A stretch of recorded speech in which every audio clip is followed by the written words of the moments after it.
ਸਵੇਰ ਤੋਂ ਹੀ ਦਸਤਾਰਾਂ ਦੇ ਲੰਗਰ ਲੱਗੇ ਸੀ। ਲਗਭਗ ਅਸੀਂ 2500 3000 ਦੇ ਕਰੀਬ ਨੌਜਵਾਨਾਂ ਨੂੰ ਜਿਹੜੀ ਹੈ ਉਹ ਦਸਤਾਰ ਭੇਟ ਵੀ ਕੀਤੀ ਹੈ ਸੇਵਾ ਦੇ ਵਿੱਚ, ਤੇ ਉਹਨਾਂ ਦੇ ਸਿਰ ਤੇ ਸਜਾਈ ਵੀ ਹੈ। ਸਿਰ ਦੇ ਉੱਪਰ ਦਸਤਾਰਾਂ ਸਜਾਈਆਂ ਜਾਂ ਜਿਹੜੀਆਂ ਭੇਟਾਂ ਕੀਤੀਆਂ ਗਈਆਂ, ਇਹ ਪੰਜਾਬ ਦੇ ਨਾਲ ਸੰਬੰਧਿਤ ਸੀ ਨੌਜਵਾਨ ਜਾਂ ਪੰਜਾਬ ਤੋਂ ਬਾਹਰ ਦੇ ਕੁਝ ਲੋਕ ਵੀ ਆਏ? ਉਹਨਾਂ ਦੀ ਭਾਸ਼ਾ ਤੇ ਗੱਲਬਾਤ ਤੋਂ ਲੱਗਦਾ ਸੀ ਕਿ ਕੁਝ ਹਰਿਆਣੇ ਚੋਂ, ਰਾਜਸਥਾਨ ਚੋਂ ਔਰ ਕੁਝ ਬਾਹਰ ਦੀਆਂ ਸਟੇਟਾਂ ਦੇ ਵਿੱਚੋਂ ਵੀ ਨੌਜਵਾਨ ਸੀ, ਕੁਝ ਪੰਜਾਬ ਦੇ ਵੀ ਸੀ। ਦਸਤਾਰ ਨੂੰ ਹਮੇਸ਼ਾ ਸਜਾ ਕੇ ਰੱਖੋ, ਕਿਸੇ ਵੀ ਖੇਤਰ ਦੇ ਵਿੱਚੋਂ, ਕਿਸੇ ਵੀ ਕਿੱਤੇ ਦੇ ਵਿੱਚੋਂ ਦਸਤਾਰ ਨੂੰ ਕਦੇ ਵੀ ਨਾ ਵਿਸਾਰੋ। ਇੰਟਰਨੈਸ਼ਨਲ ਸਿੰਗਰ ਨੇ, ਹੋਰ ਲਾ ਲਓ, ਜੇ ਉਹ ਬਾਕੀ ਵੀ ਸਾਰੀ ਸਿੰਗਰਾਂ ਨੂੰ ਮੈਂ ਬੇਨਤੀ ਕਰਨਾ ਚਾਹੁੰਦਾ ਤੁਹਾਡੇ ਮਾਧਿਅਮ ਰਾਹੀਂ, ਜੇ ਉਹ ਇੰਨੀ ਕੁ ਗੱਲ ਵੱਡੇ ਪਲੇਟਫਾਰਮਾਂ ਤੇ ਆਪਣੀ ਦਸਤਾਰ ਦੀ ਗੱਲ ਰੱਖਿਆ ਕਰਨ ਤਾਂ ਇਹ ਨੌਜਵਾਨੀ ਨੂੰ ਬਹੁਤ ਵੱਡਾ ਹੁਲਾਰਾ ਮਿਲ ਸਕਦਾ।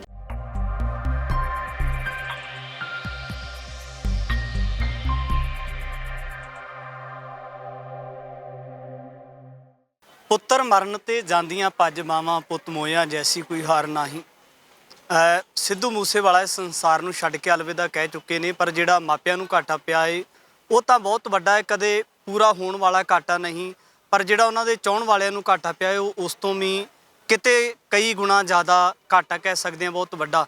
ਤਾਂ ਇੱਥੇ ਦਾਣਾ ਮੰਡੀ ਦੇ ਵਿੱਚ ਜਿਹੜਾ ਸਿੱਧੂ ਮੂਸੇਵਾਲੇ ਦਾ ਅੰਤਮ ਅਰਦਾਸ ਸਮਾਗਮ ਸੀ, ਸਮਾਗਮ ਦੀ ਸਮਾਪਤੀ ਹੋਈ ਹੈ। ਤਾਂ ਇਹਦੇ ਨਾਲ ਹੀ ਜਿਹੜਾ ਸਵੇਰ ਤੋਂ ਲੈ ਕੇ ਸਰਦਾਰੀਆਂ ਟਰਸਟ ਵੱਲੋਂ ਪੱਗਾਂ ਦਾ ਲੰਗਰ ਲਗਾਇਆ ਹੋਇਆ ਹੈ, ਪੱਗਾਂ ਦੀ ਸਿਖਲਾਈ ਦਿੱਤੀ ਜਾ ਰਹੀ ਹੈ। ਤਾਂ ਇਸ ਤੋਂ ਪਹਿਲਾਂ ਜਿਹੜਾ ਸੀ ਸਿੱਧੂ ਮੂਸੇਵਾਲੇ ਦੇ ਮਾਤਾ ਪਿਤਾ ਨੇ ਵੀ ਅਪੀਲ ਕੀਤੀ ਸੀ ਨੌਜਵਾਨਾਂ ਨੂੰ, ਜਾਂ ਜਿਹੜੇ ਅੰਤਮ ਅਰਦਾਸ ਸਮਾਗਮ ਦੇ ਵਿੱਚ ਸ਼ਮੂਲੀਅਤ ਕਰਨ ਵਾਲੀਆਂ ਜਿੰਨੀਆਂ ਵੀ ਸ਼ਖਸੀਅਤਾਂ ਸੀ ਉਹਨਾਂ ਨੂੰ ਅਪੀਲ ਸੀ ਕਿ ਸਿਰ ਦੇ ਉੱਪਰ ਦਸਤਾਰਾਂ ਸਜਾ ਕੇ ਆਉਣ। ਗੱਲਬਾਤ ਕਰ ਲੈਣੇ ਭਾਈ ਸਾਹਿਬ ਜੀ। ਸਭ ਤੋਂ ਪਹਿਲਾਂ ਸਵਾਗਤ ਹੈ। ਵਾਹਿਗੁਰੂ ਜੀ ਕਾ ਖਾਲਸਾ, ਵਾਹਿਗੁਰੂ ਜੀ ਕਾ ਖਾਲਸਾ, ਵਾਹਿਗੁਰੂ ਜੀ ਕੀ ਫਤਿਹ ਜੀ। ਮੈਂ ਜਗਰਾਜ ਸਿੰਘ ਢੱਡਰੀਆਂ, ਸੇਵਾਦਾਰ ਸਰਦਾਰੀਆਂ ਟਰਸਟ ਪੰਜਾਬ। ਭਾਈ ਸਾਹਿਬ ਜੀ, ਸਭ ਤੋਂ ਪਹਿਲਾਂ ਸਵਾਲ ਹੈ, ਅਪੀਲ ਕੀਤੀ ਜਾਂਦੀ ਹੈ ਨੌਜਵਾਨਾਂ ਨੂੰ ਮਾਪਿਆਂ ਦੇ ਵੱਲੋਂ, ਤਾਂ ਮਾਤਾ ਪਿਤਾ ਦੇ ਵੱਲੋਂ ਬੁਲਾਇਆ ਜਾਂਦਾ ਹੈ ਕਿ ਨੌਜਵਾਨਾਂ ਨੂੰ ਅਪੀਲ ਕਰਨੀ ਹੈ ਦਸਤਾਰਾਂ ਸਜਾ ਕੇ ਆਉਣ। ਹਾਂਜੀ, ਸਾਨੂੰ 6 ਤਰੀਕ ਨੂੰ ਪਰਿਵਾਰ ਦੇ ਵੱਲੋਂ ਫੋਨ ਆਇਆ ਸੀ, 6 ਜੂਨ ਨੂੰ, ਤੇ ਕਿ ਤੁਸੀਂ ਇੱਕ ਵਾਰੀ ਆਓ, ਆਪਾਂ ਦਸਤਾਰ ਦੇ ਪ੍ਰਤੀ ਗੱਲ ਕਰਨੀ ਹੈ। ਸਾਡੀ ਇੱਥੋਂ ਮਾਨਸਾ ਵਾਲੀ ਟੀਮ ਤੇ ਮੈਂ ਘਰ ਪਹੁੰਚਿਆ ਸੀਗਾ, ਉਹਨਾਂ ਦੇ ਪਿਤਾ ਜੀ ਨਾਲ ਗੱਲਬਾਤ ਕੀਤੀ, ਉਹਨਾਂ ਦੇ ਪਰਿਵਾਰ ਨਾਲ। ਉਹਨਾਂ ਨੇ ਸਾਨੂੰ ਹੁਕਮ ਕੀਤਾ ਕਿ ਤੁਸੀਂ ਜਾਣਦੇ ਹੋ ਕਿ ਸ਼ੁਭਦੀਪ ਸਿੱਧੂ ਹੈ ਜਿਹੜਾ, ਉਹ ਦਸਤਾਰ ਨੂੰ ਬਹੁਤ ਪਿਆਰ ਕਰਦਾ ਸੀ ਔਰ ਪ੍ਰਮੋਟ ਕਰਦਾ ਸੀ, ਤਾਂ ਤੁਸੀਂ ਅੰਤਮ ਅਰਦਾਸ ਵਾਲੇ ਦਿਨ ਇਹ ਸੇਵਾ ਕਰੋ। ਸੋ ਪਰਿਵਾਰ ਦਾ ਹੁਕਮ ਮੰਨ ਕੇ ਸਾਡੀ ਸਰਦਾਰੀਆਂ ਟਰਸਟ ਪੰਜਾਬ ਦੀ ਸਾਰੀ ਟੀਮ ਅੱਜ ਸਵੇਰ ਤੋਂ ਇੱਥੇ ਪਹੁੰਚੀ ਹੋਈ ਹੈ। ਸਵੇਰ ਤੋਂ ਹੀ ਦਸਤਾਰਾਂ ਦੇ ਲੰਗਰ ਲੱਗੇ ਸੀ। ਲਗਭਗ ਅਸੀਂ 2500 3000 ਦੇ ਕਰੀਬ ਨੌਜਵਾਨਾਂ ਨੂੰ ਜਿਹੜੀ ਹੈ ਉਹ ਦਸਤਾਰ ਭੇਟ ਵੀ ਕੀਤੀ ਹੈ ਸੇਵਾ ਦੇ ਵਿੱਚ, ਤੇ ਉਹਨਾਂ ਦੇ ਸਿਰ ਤੇ ਸਜਾਈ ਵੀ ਹੈ। ਇਹ ਜਿਹੜੀਆਂ ਸਿਰ ਦੇ ਉੱਪਰ ਦਸਤਾਰਾਂ ਸਜਾਈਆਂ ਜਾਂ ਜਿਹੜੀਆਂ ਭੇਟਾਂ ਕੀਤੀਆਂ ਗਈਆਂ, ਇਹ ਪੰਜਾਬ ਦੇ ਨਾਲ ਸੰਬੰਧਿਤ ਸੀ ਨੌਜਵਾਨ ਜਾਂ ਪੰਜਾਬ ਤੋਂ ਬਾਹਰ ਦੇ ਕੁਝ ਲੋਕ ਵੀ ਆਏ ਨੇ? ਨਹੀਂ, ਅਸੀਂ ਕਿਸੇ ਨੂੰ ਇਹ ਤਾਂ ਨਹੀਂ ਪੁੱਛਿਆ ਕਿ ਤੁਸੀਂ ਕਿੱਥੋਂ, ਪਰ ਉਹਨਾਂ ਦੀ ਭਾਸ਼ਾ ਤੇ ਗੱਲਬਾਤ ਤੋਂ ਲੱਗਦਾ ਸੀ ਕਿ ਕੁਝ ਹਰਿਆਣੇ ਚੋਂ, ਰਾਜਸਥਾਨ ਚੋਂ ਔਰ ਕੁਝ ਬਾਹਰ ਦੀਆਂ ਸਟੇਟਾਂ ਦੇ ਵਿੱਚੋਂ ਵੀ ਨੌਜਵਾਨ ਸੀ, ਕੁਝ ਪੰਜਾਬ ਦੇ ਵੀ ਸੀ, ਹਰ ਤਰ੍ਹਾਂ ਦੇ ਬੰਦੇ ਆਏ ਸੀ। ਸੁਨੇਹਾ ਕੀ ਦੇਣਾ ਚਾਹੋਗੇ ਜਿਹੜੇ ਨੌਜਵਾਨ ਸਿੱਧੂ ਮੂਸੇਵਾਲੇ ਦੀ ਸੋਚ ਦੇ ਨਾਲ ਜੁੜਨਾ ਚਾਹੁੰਦੇ ਨੇ? ਕਿਉਂਕਿ ਉਹਨਾਂ ਦੇ ਗੀਤ ਤਾਂ ਅਸੀਂ ਦੇਖਦੇ ਹਾਂ ਕਿ ਆਮ ਕਰਕੇ ਬਹੁਤ ਲੋਕ ਸੁਣਦੇ ਨੇ, ਬਹੁਤ ਨੌਜਵਾਨ ਸੁਣਦੇ ਨੇ, ਤਾਂ ਉਹਨਾਂ ਨੌਜਵਾਨਾਂ ਨੂੰ ਪ੍ਰੇਰਨਾ ਕੀ ਹੈ ਕਿ ਕਿਸ ਤਰੀਕੇ ਦੇ ਨਾਲ ਅੱਗੇ ਵਧਿਆ ਜਾ ਸਕਦਾ ਹੈ? ਤਾਂ ਜਿਹੜਾ ਘਾਟਾ ਕੇਵਲ ਪੰਜਾਬੀ ਇੰਡਸਟਰੀ ਨੂੰ ਪਿਆ ਹੈ, ਆਰਟਿਸਟ ਵਰਗ ਨੂੰ ਪਿਆ ਹੈ, ਤਾਂ ਇਹਦੇ ਨਾਲ ਪਰਿਵਾਰ ਨੂੰ ਵੀ ਘਾਟਾ ਬਹੁਤ ਵੱਡਾ ਹੈ। ਤਾਂ ਪੰਜਾਬ ਦੇ ਨੌਜਵਾਨਾਂ ਨੂੰ ਸੁਨੇਹਾ ਕੀ ਹੈ? ਮੈਂ ਸਾਰੇ ਪੰਜਾਬ ਦੇ ਨੌਜਵਾਨਾਂ ਨੂੰ ਔਰ ਪੂਰੇ ਭਾਰਤ ਦੇ, ਪੂਰੀ ਦੁਨੀਆ ਦੇ ਜਿੰਨੇ ਵੀ ਸਾਡੇ ਸਿੱਖ ਭੈਣ ਭਰਾ ਨੇ ਜਾਂ ਇਨਸਾਨੀਅਤ ਨੂੰ ਪਿਆਰ ਕਰਨ ਵਾਲੇ ਨੇ, ਉਹਨਾਂ ਮੈਂ ਸਭ ਨੂੰ ਇਹ ਬੇਨਤੀ ਕਰਨਾ ਚਾਹਾਂਗਾ ਕਿ ਦੇਖੋ, ਆਪਣਾ ਇੱਕ ਬਹੁਤ ਹੀ ਚਹੇਤਾ ਕਲਾਕਾਰ ਸ਼ੁਭਦੀਪ ਸਿੰਘ ਸਿੱਧੂ ਜੋ ਸਾਡੇ ਵਿੱਚ ਨਹੀਂ ਰਿਹਾ, ਪਰ ਉਹ ਜਿੱਥੇ ਵੀ ਗਿਆ ਦਸਤਾਰ ਸਜਾ ਕੇ ਗਿਆ। ਉਹਨੇ ਆਪਣੀ ਪਹਿਚਾਣ ਜਿਹੜੀ ਆ ਉਹ ਦਸਤਾਰ ਦੇ ਨਾਲ ਬਣਾਈ। ਜਿੰਨੀਆਂ ਵੀ ਬੁਲੰਦੀਆਂ ਹਾਸਲ ਕੀਤੀਆਂ ਨੇ ਉਹ ਦਸਤਾਰ ਨੂੰ ਲਾ ਕੇ ਨਹੀਂ ਕੀਤੀਆਂ। ਸੋ ਆਪਾਂ ਵੀ ਜਿੱਥੇ ਵੀ ਜਾਈਏ, ਜਿਸ ਵੀ ਖੇਤਰ ਦੇ ਵਿੱਚ ਵਿਚਰੀਏ, ਤਾਂ ਜੇਕਰ ਆਪਾਂ ਨੂੰ ਸੱਚੀ ਸ਼ਰਧਾਂਜਲੀ ਦੇਣਾ ਚਾਹੁੰਦੇ ਹਾਂ, ਸੱਚੇ ਦਿਲੋਂ ਪਿਆਰ ਕਰਦੇ ਹਾਂ, ਤਾਂ ਆਪਾਂ ਹਮੇਸ਼ਾ ਦਸਤਾਰ ਨੂੰ ਸਿਰ ਤੇ ਸਜਾ ਕੇ ਰੱਖੀਏ। ਔਰ ਜਿੱਦਾਂ ਬਾਈ ਸਿੱਧੂ ਮੂਸੇਵਾਲਾ ਕਹਿੰਦਾ ਸੀ ਕਿ ਦਸਤਾਰ ਸਿਰ ਤੇ ਵੀ ਰੱਖਣੀ ਹੈ ਤੇ ਦਸਤਾਰ ਇੱਥੇ ਵੀ ਰੱਖਣੀ ਹੈ, ਮੀਨਜ਼ ਦਿਲ 'ਚ ਵੀ ਰੱਖਣੀ ਹੈ ਨਾ। ਤਾਂ ਦਸਤਾਰ ਦਾ ਸਤਿਕਾਰ ਆਪਣੇ ਦਿਲ 'ਚ ਵੀ ਹੋਵੇ। ਆਪਾਂ ਹਮੇਸ਼ਾ ਵਾਸਤੇ ਇਹਨੂੰ ਧਾਰਨੀ ਕਰੀਏ, ਕਿਉਂਕਿ ਸਾਡੇ ਗੁਰੂਆਂ ਨੇ ਵੀ ਸਾਡੇ 'ਤੇ ਬਹੁਤ ਕਿਰਪਾ ਕੀਤੀ ਹੈ। ਜਿਸ ਸਮੇਂ ਤੁਹਾਨੂੰ ਪਤਾ ਹੀ ਹੈ ਕਿ ਕੁਛ ਇਸ ਤਰ੍ਹਾਂ ਦਾ ਦੌਰ ਸੀ ਕਿ ਸਾਨੂੰ ਸ਼ੂਦਰ ਸ਼੍ਰੇਣੀ ਦੇ ਵਿੱਚ ਗਿਣਦਿਆਂ ਹੋਇਆਂ ਸਿਰ ਤੇ ਕੱਪੜਾ ਰੱਖਣਾ, ਪੈਰ 'ਚ ਜੁੱਤੀ ਪਾਉਣ ਦਾ ਹੁਕਮ ਨਹੀਂ ਸੀ। ਤਾਂ ਉਸ ਟਾਈਮ 'ਤੇ ਗੁਰੂ ਗੋਬਿੰਦ ਸਿੰਘ ਪਾਤਸ਼ਾਹ ਨੇ ਸਾਨੂੰ ਇਹ ਸਰਦਾਰੀ ਬਖਸ਼ੀ ਸੀ, ਸਾਨੂੰ ਤਾਜ ਬਖਸ਼ਿਆ, ਭਿਖਾਰੀਆਂ ਤੋਂ ਰਾਜੇ ਬਣਾਇਆ। ਤਾਂ ਇਹ ਤਾਜ ਸਾਨੂੰ ਮਾਣ ਦੇ ਨਾਲ, ਉਹ ਸਤਿਕਾਰ ਦੇ ਨਾਲ ਪਹਿਨਣਾ ਚਾਹੀਦਾ। ਤੁਹਾਡੇ ਚੈਨਲ ਦੇ ਮਾਧਿਅਮ ਰਾਹੀਂ ਬੇਨਤੀ ਕਰਦਾ ਕਿ ਦਸਤਾਰ ਨੂੰ ਹਮੇਸ਼ਾ ਸਜਾ ਕੇ ਰੱਖੋ, ਕਿਸੇ ਵੀ ਖੇਤਰ ਦੇ ਵਿੱਚੋਂ, ਕਿਸੇ ਵੀ ਕਿੱਤੇ ਦੇ ਵਿੱਚੋਂ ਦਸਤਾਰ ਨੂੰ ਕਦੇ ਵੀ ਨਾ ਵਿਸਾਰੋ। ਮੈਂ ਤੁਹਾਨੂੰ ਸਵਾਲ ਕਰਨਾ ਚਾਹਾਂਗਾ ਕਿ ਇੱਕ ਜ਼ਮੀਨੀ ਹਕੀਕਤ ਦੇ ਨਾਲ ਜੁੜਿਆ ਹੋਇਆ ਮਾਪਿਆਂ ਦਾ ਇਕਲੌਤਾ ਪੁੱਤਰ ਇਸ ਸੰਸਾਰ ਤੋਂ ਚਲਾ ਜਾਂਦਾ ਹੈ ਤਾਂ ਮਾਪਿਆਂ ਦੀ ਜਿਹੜੀ ਸੋਚ ਹੈ ਉਹ ਕਿੰਨੀ ਉੱਚੀ ਮੰਨੀ ਜਾ ਸਕਦੀ ਹੈ ਕਿ ਜਦੋਂ ਮਾਪਿਆਂ ਦੇ ਜੀਣ ਦਾ ਸਹਾਰਾ ਇੱਕ ਤਰ੍ਹਾਂ ਦੇ ਨਾਲ ਕੋਈ ਨਹੀਂ ਰਹਿੰਦਾ, ਔਲਾਦ ਹੁੰਦੀ ਹੈ ਜਿਹਦੇ ਉੱਪਰ ਕਿਤੇ ਨਾ ਕਿਤੇ ਬਹੁਤ ਵੱਡੀਆਂ ਉਮੀਦਾਂ ਹੁੰਦੀਆਂ, ਪਰ ਜਦੋਂ ਔਲਾਦ ਇਸ ਸੰਸਾਰ ਤੋਂ ਚਲੀ ਜਾਂਦੀ ਹੈ ਤਾਂ ਕਿਤੇ ਨਾ ਕਿਤੇ ਮਾਪਿਆਂ ਦੀਆਂ ਅੱਖਾਂ ਦੇ ਸਾਹਮਣੇ ਹਨੇਰਾ ਆ ਜਾਂਦਾ ਹੈ।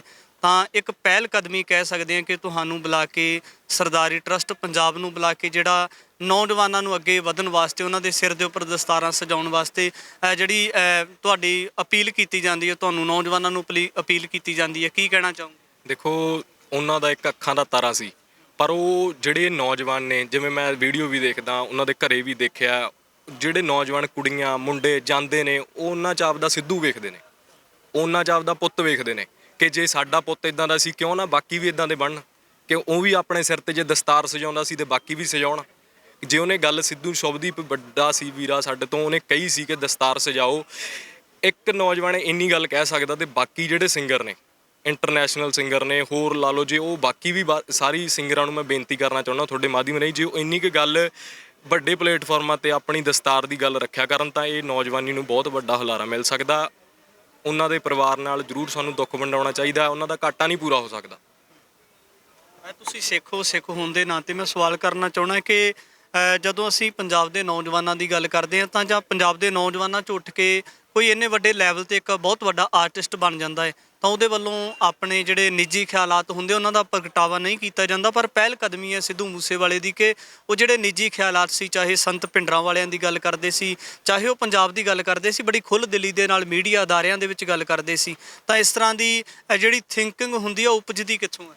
ਉਪਜਦੀ ਜੀ ਇਹ ਪਰਮਾਤਮਾ ਵੱਲੋਂ ਹੀ, ਕੁਦਰਤ ਵੱਲੋਂ ਹੀ, ਗੁਰੂ ਸਾਹਿਬ ਵੱਲੋਂ ਹੀ ਦੇਣ ਹੁੰਦੀ ਆ। ਇਹ ਹਰੇਕ ਨੂੰ ਨਹੀਂ ਮਿਲਦਾ ਇਹ ਚੀਜ਼, ਇਹ ਅੰਦਰ ਗੁਰਦੇ ਹੁੰਦੇ ਆ ਜਿਹੜੇ ਹਰੇਕ ਦੇ ਨਹੀਂ ਹਿੱਸੇ ਹੁੰਦੇ, ਇਹ ਵੀ ਕੋਈ ਲੱਖਾਂ 'ਚੋਂ ਵਿਰਲਾ ਇਨਸਾਨ ਹੁੰਦਾ ਹੈ। ਉਹ ਵੀ ਜਿਵੇਂ ਕਈ ਪਿੱਛੇ ਸੁਣਦਾ ਸੀ ਮੈਂ ਇੰਟਰਵਿਊਆਂ 'ਚ, ਉਹਨਾਂ ਨੇ ਕਿਹਾ ਕਿ ਇਹੋ ਜਿਹਾ ਇਨਸਾਨ, ਇਹੋ ਜਿਹਾ ਸਿੰਗਰ, ਇਹੋ ਜਿਹਾ ਵਿਅਕਤੀ ਬਹੁਤ ਮਤਲਬ ਘੱਟ ਤੌਰ 'ਤੇ ਤੁਹਾਨੂੰ ਮਿਲੂਗਾ ਕਿ ਜਿਹੜਾ ਇੱਕ ਖੁੱਲ੍ਹ ਬਾਕੀ ਨਾਲ ਹਰੇਕ ਮਸਲੇ 'ਤੇ ਗੱਲ ਕਰਦਾ ਸੀ। ਕੋਈ ਵੀ ਮਸਲਾ ਹੋਵੇ, ਆਪਣੀ ਨਿਡਰ ਸੋਚ, ਆਪਣੀ ਮਰਜ਼ੀ, ਆਪਣਾ ਪੱਖ ਹਰੇਕ ਤਰ੍ਹਾਂ ਦਾ ਉਹਨੇ ਰੱਖਣਾ, ਕਿਸੇ ਵੀ ਤਰ੍ਹਾਂ ਦਾ ਹੋਵੇ, ਕੋਈ ਸਿੱਖੀ ਦੇ ਲਈ, ਕੋਈ ਗਾਣਿਆਂ ਦੇ ਪ੍ਰਤੀ, ਕੁਛ ਵੀ ਲਈ, ਨੌਜਵਾਨਾਂ ਲਈ ਜਿਹੜੀ ਗੱਲ ਉਹਦੇ ਆਪ ਮਨ 'ਚੋਂ ਨਹੀਂ ਉਹੀ ਉਹਨੇ ਗੱਲ ਕਰਨੀ। ਸੁਨੇਹਾ ਕੀ ਹੈ ਪੰਜਾਬ ਦੇ ਨੌਜਵਾਨ? ਸੁਨੇਹਾ ਪੰਜਾਬ ਦੇ ਨੌਜਵਾਨਾਂ ਨੂੰ ਇਹੀ ਹੈ ਜੀ ਕਿ ਜੇ ਤੁਸੀਂ ਅੱਜ ਸਿੱਧੂ ਮੂਸੇਵਾਲੇ ਸ਼ੁਭਦੀਪ ਦੀ ਅੰਤਿਮ ਅਰਦਾਸ 'ਚ ਸ਼ਾਮਲ ਹੋਏ ਹੋ, ਉਹਦੇ ਸੱਚੀ ਸ਼ਰਧਾਂਜਲੀ ਦੇਣਾ ਚਾਹੁੰਦੇ ਹੋ ਤਾਂ ਉਹਦੀਆਂ ਗੱਲਾਂ 'ਤੇ ਅਮਲ ਜ਼ਰੂਰ ਕਰੋ। ਉਹ ਕਹਿੰਦਾ ਸੀ ਕਿ ਦਸਤਾਰਾਂ ਨਾਲ ਜੁੜੋ, ਸਿੱਖੀ ਨਾਲ ਜੁੜੋ। ਆਉਣ ਵਾਲੇ ਸਮੇਂ 'ਚ ਉਹਦੇ ਮਨ 'ਚ ਹੋਰ ਬਹੁਤ ਵਿਚਾਰ ਸੀ, ਹਜੇ ਉਹ ਸ਼ੁਰੂ ਹੋਇਆ ਸੀ, ਆਪਾਂ ਉਹਨੂੰ ਖਤਮ ਨਹੀਂ ਸੋਚ ਸਕਦੇ। ਜੇ ਉਹ ਆਪ ਖਤਮ ਹੋ ਗਿਆ ਤਾਂ ਇਹ ਨਹੀਂ ਸੋਚੋ ਕਿ ਉਹ ਹੈ ਨਹੀਂ, ਪਰ ਉਹਦੇ ਵਿਚਾਰ ਜ਼ਰੂਰ ਜਿਉਂਦੇ ਰਹਿਣਗੇ। ਅਸੀਂ ਨੌਜਵਾਨਾਂ ਨੂੰ ਇਹੀ ਅਪੀਲ ਕਰਦੇ ਹਾਂ ਕਿ ਤੁਸੀਂ ਸਾਡੇ ਲਈ ਜੋ ਲਾਈਕ ਸੇਵਾ ਹੋਊਗੀ ਸਰਦਾਰੀਆਂ ਟਰੱਸਟ ਪੰਜਾਬ ਵੱਲੋਂ ਪੱਗਾਂ ਦੇ ਦਸਤਾਰਾਂ ਪ੍ਰਤੀ, ਜੇ ਵੀ ਤੁਸੀਂ ਪਿੰਡਾਂ ਸ਼ਹਿਰਾਂ 'ਚ ਕੈਂਪ ਲਵਾਉਣਾ ਚਾਹੁੰਦੇ ਹੋ ਸਾਡੇ ਨਾਲ ਸੰਪਰਕ ਕਰੋ, ਅਸੀਂ ਦਸਤਾਰਾਂ ਦੇ ਸਿਖਲਾਈ ਦੇਵਾਂਗੇ। ਉਹਦੀ ਵੀ ਇਹੀ ਗੱਲ ਸੀ ਕਿ ਉਹ ਚਾਹੁੰਦਾ ਸੀ ਕਿ ਪੱਗਾਂ ਵਾਲਾ ਪੰਜਾਬ, ਨੌਜਵਾਨਾਂ ਦੇ ਸਿਰਾਂ 'ਤੇ ਦਸਤਾਰ ਹੋਵੇ। ਵਾਹਿਗੁਰੂ ਜੀ ਕਾ ਖਾਲਸਾ, ਵਾਹਿਗੁਰੂ ਜੀ ਕੀ ਫਤਿਹ। ਸਰਦਾਰੀਆਂ ਟਰੱਸਟ ਪੰਜਾਬ ਦੇ ਮੁੱਖ ਸੇਵਾਦਾਰਾਂ ਦੇ ਨਾਲ ਗੱਲਬਾਤ ਕੀਤੀ ਹੈ ਕਿਉਂਕਿ ਇੱਕ ਬਹੁਤ ਕਹਿ ਸਕਦੇ ਹਾਂ ਕਿ ਸਿੱਖੀ ਦਾ ਪ੍ਰਚਾਰ ਪ੍ਰਸਾਰ ਵੀ ਅੱਜ ਹੋਇਆ। ਕੇਵਲ ਸਿੱਧੂ ਮੂਸੇਵਾਲੇ ਦੀ ਅੰਤਿਮ ਅਰਦਾਸ ਹੀ ਨਹੀਂ ਕੀਤੀ ਗਈ, ਜਿਹੜੇ ਵੱਖ-ਵੱਖ ਇਲਾਕਿਆਂ ਤੋਂ ਜਾਂ ਜਿਹੜੇ ਵੱਖ-ਵੱਖ ਸੂਬਿਆਂ ਤੋਂ ਆਏ ਨੇ, ਜਿਹੜੇ ਕਦੇ ਜਿਨ੍ਹਾਂ ਨੇ ਸਿਰ ਦੇ ਉੱਪਰ ਦਸਤਾਰ ਵੀ ਨਹੀਂ ਸਜਾਈ, ਬਲਕਿ ਇੱਥੋਂ ਤੱਕ ਕਿ ਕਦੇ ਉਹ ਗੁਰੂ ਸਾਹਿਬ ਦੀ ਹਜ਼ੂਰੀ ਦੇ ਵਿੱਚ ਵੀ ਨਹੀਂ ਗਏ। ਅੱਜ ਪਹਿਲੀ ਵਾਰ ਉਹਨਾਂ ਨੌਜਵਾਨਾਂ ਨੇ ਸਿਰ ਦੇ ਉੱਪਰ ਦਸਤਾਰਾਂ ਸਜਾਈਆਂ ਨੇ ਔਰ ਪਹਿਲੀ ਵਾਰ ਉਹਨਾਂ ਨੇ ਗੁਰੂ ਸਾਹਿਬ ਦੀ ਹਜ਼ੂਰੀ ਦੇ ਵਿੱਚ ਬੈਠ ਕੇ ਕੀਰਤਨ ਵੀ ਸਰਵਣ ਕੀਤਾ ਹੈ। ਤਾਂ ਕਿਤੇ ਨਾ ਕਿਤੇ ਇਹ ਪੰਜਾਬ ਦੇ ਲੋਕਾਂ ਦੇ ਵਾਸਤੇ ਵੀ ਇੱਕ ਬਹੁਤ ਸੁਚੱਜਾ ਸੁਨੇਹਾ ਹੈ। ਤਾਂ ਇੱਧਰ ਤੁਸੀਂ ਪਿਛਲੇ ਪਾਸੇ ਤਸਵੀਰਾਂ ਦੇ ਵਿੱਚ ਵੀ ਦੇਖ ਸਕਦੇ ਹੋ ਕਿ ਨੌਜਵਾਨਾਂ ਨੇ ਕਿਵੇਂ ਆਪਣੇ ਸਿਰ ਦੇ ਉੱਪਰ ਜਿਹੜੀਆਂ ਦਸਤਾਰਾਂ ਸਜਾ ਕੇ ਆਪਣੇ ਵਾਪਸ ਘਰਾਂ ਨੂੰ ਪਰਤ ਕੇ ਗਏ ਨੇ। ਆਉਣ ਵਾਲੇ ਸਮੇਂ ਦੇ ਵਿੱਚ ਵੀ ਇਸ ਤਰ੍ਹਾਂ ਦੇ ਤਮਾਮ ਪੱਖ ਲੈ ਕੇ ਹਾਜ਼ਰ ਹੋਵਾਂਗਾ। ਧੰਨਵਾਦ।